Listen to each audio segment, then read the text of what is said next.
So hello everyone, welcome to the selection classes. तो आज हमारी डेट रहेगी 16 अक्टूबर। इसमें हम डिस्कस करेंगे कि आज के द हिंदू में क्या क्या इंपॉर्टेंट न्यूज़ रही है फॉर अवर एग्जाम पर्सपेक्टिव। तो हमारी रैपिड न्यूज़ एनालिसिस का एक लेक्चर होगा। चलिए शुरू करते हैं। तो ये हमारा इंडेक्स रहेगा जिसमें हम क्या क्या कवर करने वाले हैं वो हम बता रहे हैं। देन आपका फर्स्ट न्यूज़ रहेगी आपकी संघाई कोऑपरेशन ऑर्गेनाइजेशन रिलेटेड एक मीटिंग होने जा रही है जिसमें अपने जयशंकर जी एक्सटर्नल मिनिस्टर है वो जा रहे हैं इस्लामाबाद। देन आपकी सेकंड रहेगी पीएम मित्रा स्कीम। इसमें एक स्कीम है जिसमें लॉन्च करा गया, उसमें क्या क्या फीचर है, क्यों लॉन्च करी गई है, क्या क्या इसमें कवर होने जा रहा है वो हम डिस्कस करते हैं। देन आपका कॉन्ट्रासेप्टिव बिल्स को लेके सीडीएसयू ने एक स्टेटमेंट दी है, जजमेंट दी है। इसमें हम जानेंगे कि सीडीएसयू पहले तो ऑर्गेनाइजेशन है कौन सी, वो आपके ऐसी ऑर्गेनाइजेशन आपका एग्जाम पर्सपेक्टिव इंपॉर्टेंट हो जाती है। देन आपका सहारा में फ्लड आ गई है। सहारा जैसे डेजर्ट में भी फ्लड आ सकती है, एक अचंभे वाली बात हो जाती है। इंडिया में भी देखा गया कि राजस्थान के कुछ एरिया में फ्लड आने लगी है डेजर्ट होते हुए भी। देन लास्ट यूज आएगी अपनी न्यू इंडिया लिटरेसी प्रोग्राम। ये एक ऐसे प्रोग्राम है जो इंपॉर्टेंट हो जाते हैं फॉर द एग्जाम पर्सपेक्टिव। ये आपके मेंस के लिए इंपॉर्टेंट हो जाता है, ये भी मेंस के लिए हो जाता है, और ये प्री प्लस मेंस के लिए रहता है। ठीक है, चलिए शुरू करते हैं। तो ये हमारी फर्स्ट न्यूज रहेगी एससीओ संघाई कॉर्पोरेशन ऑर्गेनाइजेशन। इसमें क्या न्यूज आई है अपने द हिंदू में। तो इसमें बोला गया कि जयशंकर जी है ना अभी पाकिस्तान विजिट करने वाले हैं Islamabad for the SCO meeting. क्यों भाई ऐसा वो क्यों जा रहे हैं? तो पीएम मोदी वैसे तो यूजुअली ना प्राइम मिनिस्टर जाते हैं, पिछली बार भी प्राइम मिनिस्टर गए थे, पर देखा जाए तो इंडिया यार पाकिस्तान से हमें टेंशन चलती रहती है, और पाकिस्तान मानता भी कहाँ है। कभी कभी टेररिज्म ऐसी ऐसी एक्टिविटी करता है तो मन नहीं करता, पर जाना जरूरी हो जाता है, तो अपने जयशंकर जी को भेजा जा रहा है। ठीक है, थोड़ा सा इसके बारे में जान लेते हैं। इसमें जैसे ये सब है ना, इसके अभी मीटिंग में क्या आएगा वो हम आगे डिस्कस करेंगे, पर इसमें हम बैकग्राउंड इन्फॉर्मेशन देख लेते हैं क्या क्या है एससीओ के बारे में। ठीक है, तो it is a regional inter governmental organisation है, 2001 में फाउंड करी गई थी। प्रमोट करती है आपके political economic plus security corporation among the members. कौन कौन से कितने मेंबर है वो आगे बताऊंगा मैं आपको। ये रही इसकी। अब एस्टैब्लिशमेंट की बात करेंगे कि कब इसकी एस्टैब्लिशमेंट करी थी, तो वो आपकी हुई थी, देखा जाए तो 1996 में इसकी एस्टैब्लिशमेंट हुई थी। उस time China, Russia, Kazakhstan, Kyrgyzstan और ताजिकिस्तान थे, पर 2001 में इसके साथ इनमें उज्बेकिस्तान भी जुड़ गया था, तब जाके एससीओ को नाम दिया गया था। ठीक है, अब इसमें करंटली 10 मेंबर्स हैं, ये हमने बताया इसमें। ठीक है, बाकी 9 कौन से आपके ये हैं। अभी मैं आपको ट्रिक भी बताऊंगा इनको कैसे याद रखा जा सकता है, क्योंकि ये क्वेश्चन इंपॉर्टेंट हो जाता है आपका पीसीएस और यूपीएससी के लिए तो है ही है, साथ में आपके एसएससी जैसे एग्जाम के लिए भी इंपॉर्टेंट हो जाता है, वनडे एग्जाम के लिए कौन इनके मेंबर है। देन आपके ऑब्जर्वर स्टेट्स के नाम पे आपके अफगानिस्तान और मंगोलिया है। तो ये आपके 10 मेंबर रहेंगे। ठीक है, 10 मेंबर है अभी इसमें। कौन कौन है आपके, इसके लिए मैं आपको ट्रिक बता देता हूँ। ट्रक आपने शायद सुनी भी होगी, साथ में इसका ये सीक्वेंस भी हो जाएगा। कैसे ट्रक, कैसे जैसे यहाँ तक तो ट्रक है, देन ये है। तो ट्रक से आपका टी से आपका तजाकिस्तान हो जाता है, आर से आपका रशिया हो जाता है, यू से उज्बेकिस्तान, सी से चाइना, के से आपका कजाकिस्तान, के से किर्गिस्तान, आई से आपका इंडिया हो जाता है, देन पाकिस्तान। देन अभी रिसेंटली ईरान ने ज्वाइन करा था, और अभी बिल्कुल रिसेंटली बेलारूस ने ज्वाइन करा है। तो यहाँ से क्वेश्चन आ जाता है कि who was the recent member, the newest member who has join SCO, तो वो आपका हो जाता है बेलारूस। ठीक है, ये आप याद रखिएगा, इंपॉर्टेंट है। देन इसके सिग्निफिकेंस की बात करें तो क्या है, इसके बारे में थोड़ा सा जान लेते हैं। तो ये एक ऐसा ऑर्गेनाइजेशन है जिसमें एशियन मेंबर्स है एक तो सारे। ठीक है, एक ऐसा सिग्निफिकेंट ऑर्गेनाइजेशन है जिसके अंदर है ना सिक्योरिटी इशूज के ऊपर हम फोकस करते हैं, और आपका एशियन मेंबर है जो इसमें डिस्कस करते हैं सारी चीजें। देन आपका ये आ जाता है कि इसमें क्या, जैसे जैसे आपने सुपर पावर की बात करें तो एक रशिया आ जाता है, एक आपका चाइना हो जाता है, देन आपका यूएस हो जाता है। ठीक है, अभी के टाइम पे ये बेसिक सुपर पावर पर, तो ये जो कंट्रीज है एक साथ है, तो ये कोशिश करेगी इसको काउंटर करने की। तो इसलिए ये उस टाइम बनाया गया था फॉर द यूएस को काउंटर करने के लिए। देखो वेस्टर्न इन्फ्लुएंस है ना, उसको काउंटर करने के लिए बनाया गया था उस टाइम। और ब्रिक्स जैसा ऑर्गेनाइजेशन है उसको, ठीक है, बैलेंस करने के लिए यूएस के इन्फ्लुएंस को। और इन टर्म्स ऑफ डाटा की बात करें तो एससीओ 40% ऑफ वर्ल्ड पॉपुलेशन को कवर करता है, और इन टर्म्स ऑफ जीडीपी की बात करें तो 23 ट्रिलियन। ठीक है, रिलेवेंस की बात करें कि इंडिया का क्या फायदा है, इंडिया का क्या रिलेवेंस है एससीओ में ज्वाइन होने का, रीजन क्या है। तो बात तो देखा जाए तो ये हमें ना ऐसे कॉपरेशन बनाने में मदद करता है एशियन कंट्रीज से। बेसिकली जो जो सुपर पावर कंट्रीज है ना एशिया के टर्म्स में, तो वो सारी इसमें लाया करती है। देन आपको ये मदद करता है। देन 1991 में इस टाइम फॉर्मेशन हुई थी ना इसकी, तो उससे रिलेटेड है। देन आपका सिक्योरिटी इशूज पे डिस्कस करता है, तो हमारे लिए अच्छा ही है वो। देन आपका काउंटर टेररिज्म इफेक्ट, भाई इसमें सारे है ना जो ऐसी कंट्रीज है जो कहीं ना कहीं उसमें हमारे मतलब दुश्मन देश भी और दोस्त वाले देश भी है। तो वो सब एक साथ हो जाते हैं, तो हम अपनी कहीं ना कहीं जो प्रॉब्लम होती है वो वहाँ पे मेंशन कर सकते हैं, तो वो दोनों तरफ से सुनी जा सकती है। क्योंकि आप देख सकते हैं इसमें चाइना भी है, आपका पाकिस्तान भी है, जो हमारे नेबरिंग कंट्रीज है वो है इसमें। मैंने बता ही रखा है इसमें, देखो। ठीक है, यहाँ पे क्या है, टेक्नोलॉजी और आपका इंटेलिजेंस एनालिसिस और टेररिज्म एक्सरसाइज है वो सब भी परफॉर्म करी जाती है, और ड्रग ट्रैफिकिंग, टेररिस्ट मूवमेंट, इन सब की इंफॉर्मेशन भी शेयर करी जाती है। अब और देखा जाता है कि चैलेंजेस क्या है, व्हाट आर द प्रॉब्लम या what are the challenges for India. तो प्रॉब्लम सबसे पहले तो आई जाती है, देखो कौन है इसमें, चाइना है, देन आपका पाकिस्तान है। तो कहीं ना कहीं ये कंट्री ना हमेशा हमारे अगेंस्ट में ही रहती है, हम कितना ही कुछ अच्छा करने की कोशिश कर ले। ठीक है, बता रहे, और जैसे चाइना चाइना का BRI है, उसमें हम पार्ट लेना नहीं चाहते, पर बाकी जो कंट्रीज है वो तो इनिशिएट करेगी ना, बिकॉज ऑफ द भाई SCO के पार्ट है वो सब भी। तो हमारे लिए कहीं ना कहीं वो एक प्रॉब्लम हो जाती है कि हम किस तरफ स्टैंड ले। देन आपका हो जाता है कि जैसे अब रशिया हमारा दोस्त है ना, बट चाइना नहीं है। बट और अपना इंडिया यहाँ पे मान लो, अगर रशिया, जैसे ये चाइना और रशिया आपस में थोड़ा इनका कोलैबोरेशन है, या बोल सकते हो थोड़ा सा बैलेंसिंग टाइज है, तो पर इंडिया के चाइना से नहीं है। पर कोई चाइना अगर कोई चीज सामने प्रस्ताव रखता है ना, तो रशिया उसको मना नहीं कर सकता, देन इंडिया हम फंस जाते हैं कहीं ना कहीं चीजों को लेके। तो हमारा कोई सपोर्ट नहीं देगा, वो एक प्रॉब्लम भी हो जाती है हमें। ठीक है, वो बता रखा है। इसके फायदे क्या, देखो बता रखा है कि इकोनॉमिक बेनिफिट है, मेंटेनिंग स्ट्रैटेजिक ऑटोनॉमी है, देन आपका dealing with issues of sovereignty है, इंक्लूडिंग बैलेंस बायलैटरल ट्रेड है। ठीक है, ये सब बताया हुआ है। नेक्स्ट आपकी इंपॉर्टेंट न्यूज़ हो जाती है PM मित्रा स्कीम। क्या है ये स्कीम, ये इंपॉर्टेंट हो जाती है आपके प्री प्लस में इस दोनों के लिए, क्योंकि UPSC या किसी स्टेट पीसीस का ये फेवरेट टॉपिक होता है कोई भी स्कीम। ठीक है, इसमें बात करिए कि क्या आर्टिकल आया था न्यूज़पेपर में, वो हम देख लेते हैं। तो readymade garment export to fuel textile sector expansion. तो जो अपना टेक्सटाइल सेक्टर है ना, उसको ऐसा पुश देने के लिए स्कीम का लॉन्च करा गया। तो अभी हम आगे देखते हैं क्या है, क्या ये स्कीम। तो पहले तो फुल फॉर्म हो जाती है PM मित्रा की, है क्या, फुल फॉर्म आपकी हो जाती है PM mega integrated textile reason and appearance. इसके नाम से आप समझ गए होंगे कि टेक्सटाइल इंडस्ट्री से रिलेटेड है कहीं ना कहीं। ठीक है, इसमें यही सब डाटा बताएगा, वो मैंने आप अभी आगे स्लाइड्स में कवर कर दिया।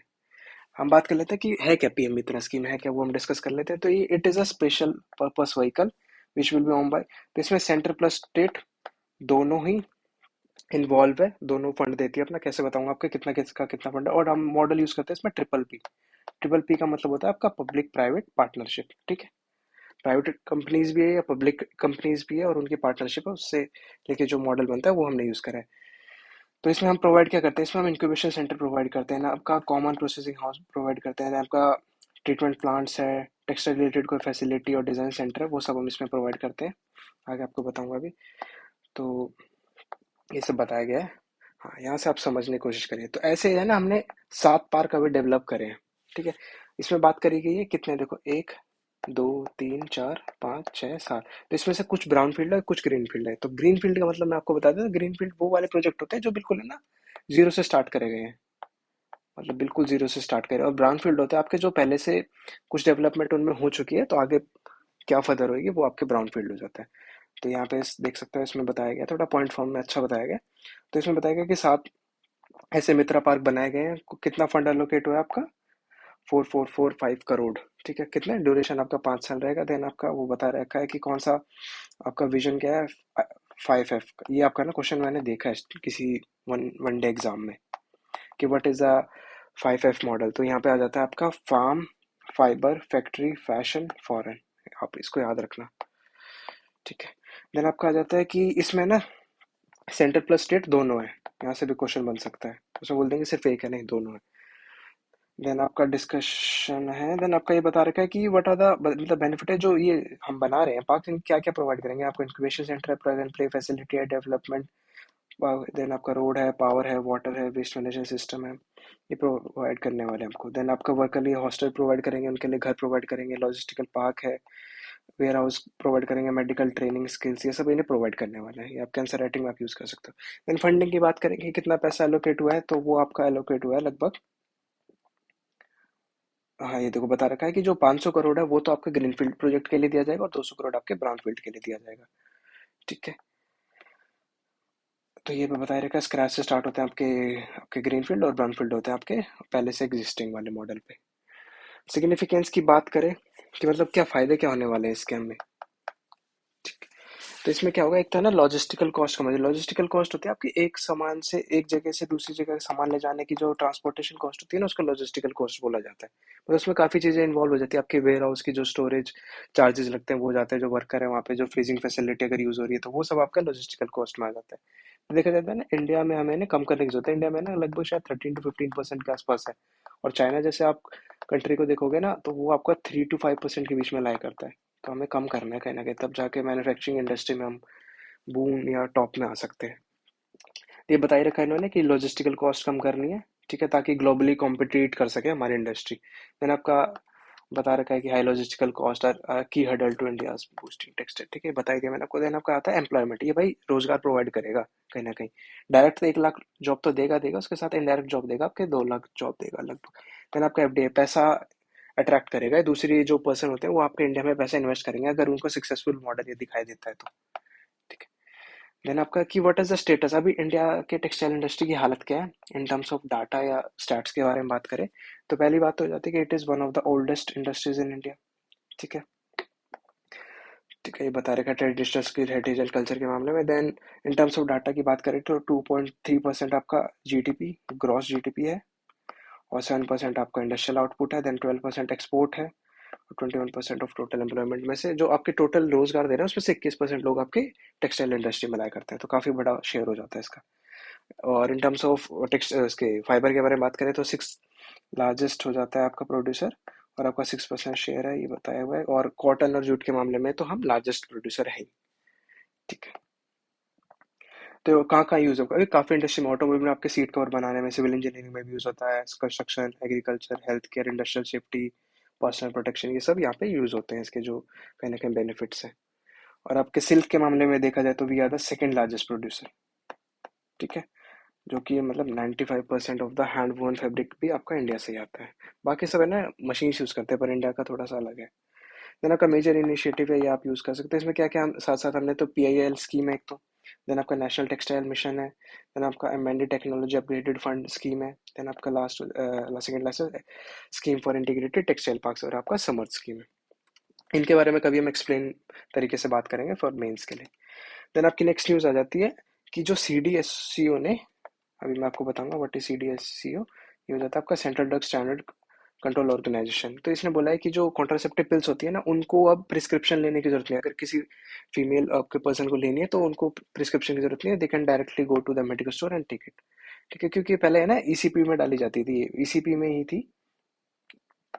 इसमें बोला गया था एक तो होता है कि प्रिस्क्रिप्शन लेके आना, और एक आपके विदाउट प्रिस्क्रिप्शन भी ली जाती है, इमरजेंसी जो कॉन्ट्रासेप्टिव पिल्स होती है वो उसमें आ जाती है ना, क्योंकि, ठीक है। तो इसमें बताया गया है कि जो आईपीएल और एमटोडी ये सब न्यूज़ है। फर्दर इसमें ऐसा सच कुछ इंपॉर्टेंट, तो नॉर्मल चीजें बता देता हूँ कि ईसीपी जो आपकी होती है वो होती क्या है। तो इमरजेंसी कॉन्ट्रासेप्टिव पिल्स होती है, कहाँ यूज होती है, आपकी अनवांटेड प्रेगनेंसी को रोकने के लिए। 72 घंटे के अंदर खा ली जाती है तो you can be safe from getting pregnant. National family health survey में एक डाटा आया था जिसमें 57% have taken over the counter इसको, इस वाली पिल को। रेगुलेशन की बात करें कि जो बाकी कॉन्ट्रासेप्टिव ड्रग्स है उनके अंदर क्या क्या रेगुलेशन है, तो इसमें ना दो कैटेगरी आ जाती है। एक आपकी हो जाती है शेड्यूल एच, और आपका होता है शेड्यूल के। तो शेड्यूल के वाले जो होते हैं ना उसके लिए आपको प्रिस्क्रिप्शन की जरूरत नहीं पड़ती, वही बताया। और एच के लिए आपके प्रिस्क्रिप्शन की जरूरत पड़ती है। तो वही बता रखे कि मैन्युफैक्चर को इस चीज़ को लेबल करना चाहिए, और जो लिखा हुआ है उसी को तरह मानना चाहिए। जैसे अपने मेडिकल शॉप से है ना आप एंटीबायोटिक भी ले सकते हैं, जबकि रेड लाइन वाली जो ड्रग्स होते हैं उनको आपको प्रिस्क्रिप्शन जरूरत होती ही होती है, ठीक है। तो वही बता रखा है, manufacturing must label this drug with a question statement indicating that they can only be sold with a prescription from a registered medical practitioner. ये नहीं कोई झोला सा आपसे उठा के लिया है। तो इसमें कुछ मेडिसिन के इन्होंने नाम बता रखे हैं कॉन्ट्रासेप्टिव ड्रग्स में। देन आपका आ जाता है डीएल, नॉर्जिस्ट्रॉल, ये कुछ नाम है, लेवोनोजेस्ट्रल, देन आपके इथानिन, ये है, या दे आर अंडर के वाली कैटेगरी, ठीक है। ये बता रखा है कि इनके लिए प्रिस्क्रिप्शन की जरूरत नहीं पड़ती। देन आपको सीडीएससीओ के बारे में बता देता हूँ मैं आपको, बेसिक ऑर्गेनाइजेशन हो जाए तो ये इंपॉर्टेंट हो जाती है फॉर अपने exam perspective, pre plus mains दोनों के लिए। तो इसमें बताया गया है कि सीडीएससीओ है क्या, तो ये मिनिस्ट्री कौन सी इसके अंडर, आपकी हेल्थ मिनिस्ट्री आ जाती है, ठीक है। ये हो जाती है ना आपकी ministry of health and family welfare, ठीक है। तो इसमें आ जाता है आपका फार्मास्यूटिकल्स है, कॉस्मेटिक है, मेडिकल डिवाइस, ये सब इसके अंडर आ जाते हैं। देन इसकी ड्यूटी क्या है, तो ड्रग अप्रूवल, क्लिनिक ट्रायल है, कोई आपका standard setting, quality control, imports, जो भी ड्रग्स से रिलेटेड इम्पोर्ट हो रहे हैं वो सब देख रेख करना इसका काम है, इसके थ्रू पास होकर जाता है कोई भी अगर ऐसी चीज़ आ रही है तो। ठीक है, नेक्स्ट न्यूज़ हो जाती है, थोड़ी सी इंटरेस्टिंग न्यूज़ हो जाती है, थोड़ी अचंभे वाली न्यूज़ है कि सहारा जैसे एरिया में भी फ्लड देखा जा रहा है, आप फोटो में देख सकते हो। और कहीं ना कहीं इसकी वजह से ना ग्रीन होने के चांस बढ़ जाते हैं, क्लाइमेट चेंज है। इसके बारे में हम बात करते हैं, पहले तो आपको बेसिक चीज़ बता देता हूँ कि कितने डेजर्ट्स हैं। डेजर्ट्स के बारे में थोड़ा सा देख लो, इंपॉर्टेंट हो जाता है। तो यहाँ पे काफ़ी सारे डेजर्ट है, मेन आपका ये रहा सहारा जो हम बात करने जा रहे हैं। अगर आपका गोबी डेजर्ट होता है, आपका पटकला मकान है, इंडिया के मामले में थार हो जाता है, देन नामिब है, कलारी, ये सब फेमस डेजर्ट है, ये आपको पता होना चाहिए। देन आपका अटाकामा है, पेटागोनियन है। ठीक है, अब बात कर लेते हैं सहारा। तो सहारा डेजर्ट आपका ये अफ्रीका के नॉर्दर्न एरिया में लाई करता है, पासिंग थ्रू आपका ये आ जाता है, लगभग 11 कंट्रीज से पास होता है। अगर आप याद कर सकते तो वेल एंड गुड। यहाँ पे बता रखा है कौन, आपका मोरक्को है, अल्जीरिया, वेस्टर्न सहारा, मॉरिशस है, माली है, नाइजर है, चैड है, सूडान, इजिप्ट, लीबिया, अल्जीरिया, आपका टूनिशिया। यहाँ पे आपके सी की बात करें जाए तो आपका टॉप में आ जाता है, नॉर्थ में आ जाता है मेडिटेरियन सी जो टच करता है, और आपका ईस्ट में आ जाता है रेड सी। अब यहाँ पे बात करें तो आपका होता ही है ये तो अटलांटिक ओशन। ठीक है, यहाँ पे बताना कौन सी कंट्री लाई करती है, उसके लिए एक निमोनिक्स होता है, सीड। सारा के बारे में थोड़ा सा बात कर लेते हैं कि क्या इसकी लोकेशन है, क्या इसकी जोग्राफिकल फीचर है। तो सारा की लोकेशन आपकी बताई दी, आपका 11 कंट्री से लाई करता है, नॉर्थ अमेरिका, नॉर्थ अफ्रीका में लाई करता है। साइज के बारे में बात करी जाए तो 9.2 स्क्वायर किलोमीटर इसका एरिया हो जाता है। Largest hot desert in the world है ये। कोल्ड डेजर्ट कौन सा है बताना। देन आपका क्लाइमेट के बारे में बात करें तो 50 डिग्री सेल्सियस तो ये इसके लिए नॉर्मल हो जाता है, उससे ऊपर ही रहता है समर में। जोग्राफिकल फीचर की बात करें तो यहाँ पे लैंडफॉर्म के नाम पे ड्यून्स है, आपके प्लेटूज भी है, रॉकी प्लेन भी है, ओएसिस होते हैं यहाँ पे जहाँ पे पानी मिलता है किसी सोर्स पे, जहाँ पे ऊपर ह्यूमन सेटलमेंट बेसिकली रहता है और बायोडाइवर्सिटी पाई जाती है, जानवर जीव जंतु पाए जाते हैं। डेजर्ट में तो नहीं रह सकते ना। मैंने आपके रिवर्स के बारे में बात करें तो दो रिवर्स है मेनली, नाइल और नाइजर वाली, सीजनल रिवर्स भी, और बाकी ये तो है ही। फीचर्स के बारे में बात करें कि फ्लोरा फोना कैसा है, तो फ्लोरा आपकी वेजिटेशन के मामले में तो भाई डेजर्ट एरिया तो काफ़ी कम ही पेड़ होते हैं, और मतलब कैक्टस जैसे प्लांट मिलते हैं और डेट पाल्म होते हैं वो सब बेसिकली। तो वाइल्ड लाइफ के नाम पे थोड़ी ऐसी होगी जिनको कम पानी की जरूरत पड़ेगी, तो आपकी एंटीलोप है, फेनिक फॉक्स है, रेप्टाइल्स पाए जाते हैं बेसिकली यहाँ पे, और बर्ड्स है कुछ। ह्यूमन सेटलमेंट की बात करें तो यहाँ पे काफ़ी कम लोग रहते हैं, बाकी कुछ कम्युनिटी है, बर्बर्स है, टोरेगर्स है और बेडियंस है। इकॉनमी की बात करें तो वो सब थोड़ा बहुत एग्रीकल्चर पर डिपेंड करते हैं, और ओएसिस में जो भी वो दे कैन मतलब जो भी आपके डेट होते हैं वो सब, और टूरिज्म सेक्टर बेसिकली यहाँ पे सारा लाई करता है, उस पर डिपेंड करती है यहाँ की सारी इकॉनमी। और यहाँ के इकॉनमी की बात करें तो नेचुरल रिसोर्सेज भी यहाँ काफ़ी पाए जाते हैं। अफ्रीका यार वेरी रिच इन मिनरल्स, तो रिच इन मिनरल्स में कौन सा आपका ऑयल, गैस और फॉस्फेट जैसे, और टूरिज्म तो बता ही दिया मैंने आपको, बूम करता है यहाँ पे। ठीक है, अब बता देते हैं कि what are the cause of greening, क्यों हो रहा है सारा ग्रीन। तो पहला रीजन तो वही क्लाइमेट चेंज है, पर क्लाइमेट चेंज की वजह से कैसे, तो क्लाइमेट चेंज की वजह से वहाँ पे आपका इवेपोरेशन होता है, इवेपोरेशन होगा तो ज़्यादा आपका क्लाउड फॉर्मेशन होगा, क्लाउड फॉर्मेशन होगा तो आपका ज़्यादा बारिश होगी, दैट्स वाई वहाँ पे फ्लड आ रहा है। मतलब एक्सपेक्टेड नहीं है ना, वहाँ की मतलब एक तो वैसी सॉइल है, सैंडी सॉइल है, तो वो फ्लड अगर थोड़ा सा भी बारिश हो जाती है तो वो है। देन आपका बता ही रखा है क्लाइमेट चेंज रीजन बता रखा है कि due to the changing global patterns, वहाँ टेम्परेचर, यहाँ पे टेम्परेचर तो उसकी वजह से मॉइस्चर बढ़ता जा रहा है, यहाँ पे मॉइस्चर होएगा तो क्लाउड आएंगे, क्लाउड फॉर्म में। वेजिटेशन की बात करें तो यहाँ पे ना लोग अब ऐसे प्लांट्स आ रहे हैं ऑटोमेटिकली जो ड्राउट रेजिस्टेंट है, जिनको मतलब सूखा भी पड़ जाए ना तो they can sustain for a long period of time, और बता ही रखा है ये सब है। देन ह्यूमन इन्फ्लुएंस की बात करें तो यहाँ पे रेस्टोरेशन भाई लोग रहेंगे तो एग्रीकल्चर प्रैक्टिसेस भी परफॉर्म करेंगे, तो वहाँ पे थोड़ा सा ग्रीन ऑटोमेटिकली बढ़ ही जाता है। और यहाँ पे हमने प्रोजेक्ट्स भी लगाए थे, कौन सा आपका ग्रीन वॉल साहेल रीजन में।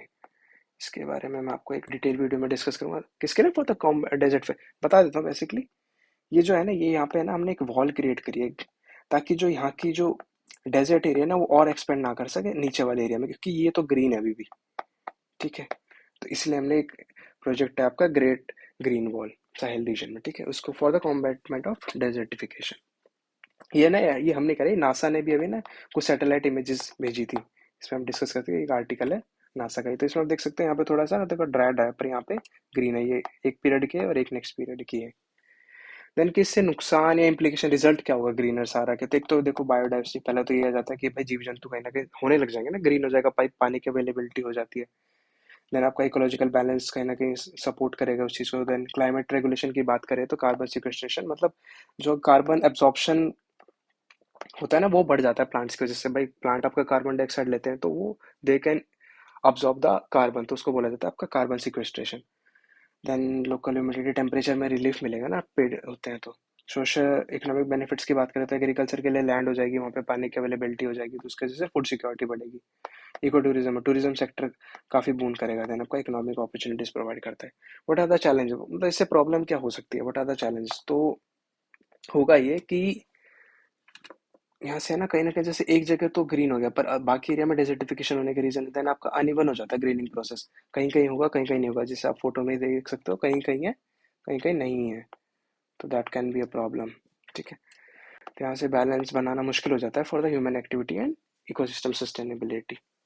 कंक्लूजन करने पे यही है कि भाई it provide the biodiversity, climate आपका हेल्प दे रहा है लोकल, ये सब बताया गया। नेक्स्ट न्यूज़ आपकी हो जाती है, नेक्स्ट एंड लास्ट न्यूज़ आज की आपकी क्या है, न्यू इंडिया लिटरेसी प्रोग्राम। तो ये प्रोग्राम, इसके बारे में थोड़ा डिस्कस कर लेते हैं, इंपॉर्टेंट है, ये बजट में भी इसके बारे में बताया गया था, थोड़ा सा देख लेते हैं। तो ये क्या है, सेंट्रल स्पॉन्सर्ड स्कीम है।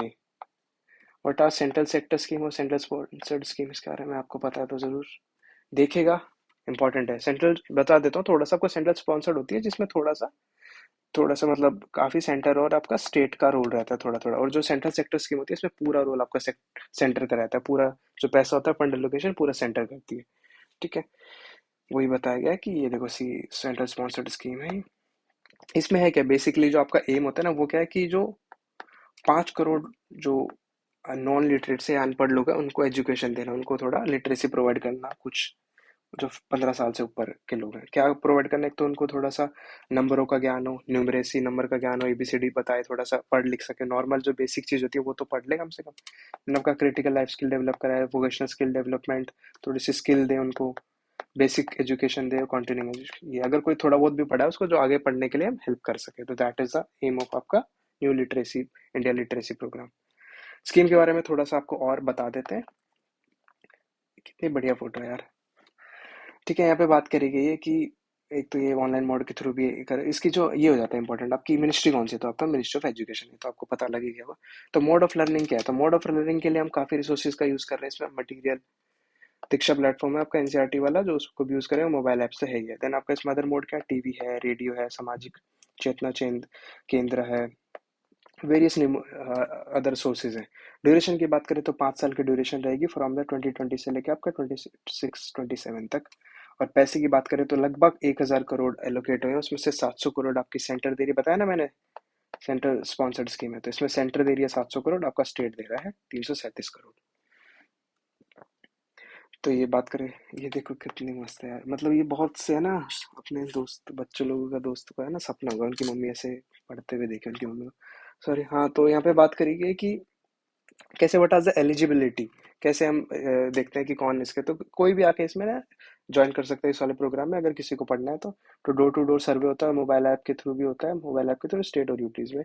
देन अगर कोई नहीं आ पाता सर्वे में तो वो can directly they can contact the person for the registration. ठीक है, मिलिट्री मेनली है ना वॉलंटियरिज्म, अगर कोई खुद से आना चाहे तो वो भी बहुत बढ़िया, टीचिंग एंड लर्निंग, अगर कोई अगर पढ़ाना भी चाहता है तो that can they also do. और ये बताया रखा है कि volunteer can also register through mobile purpose होता है। तो थैंक यू, ये आज की हमारी वीडियो है, अगर आपको अच्छी लगी हो तो please like share and subscribe our channel, ताकि हम और ऐसी और अच्छी वीडियो बना सकें। Thank you.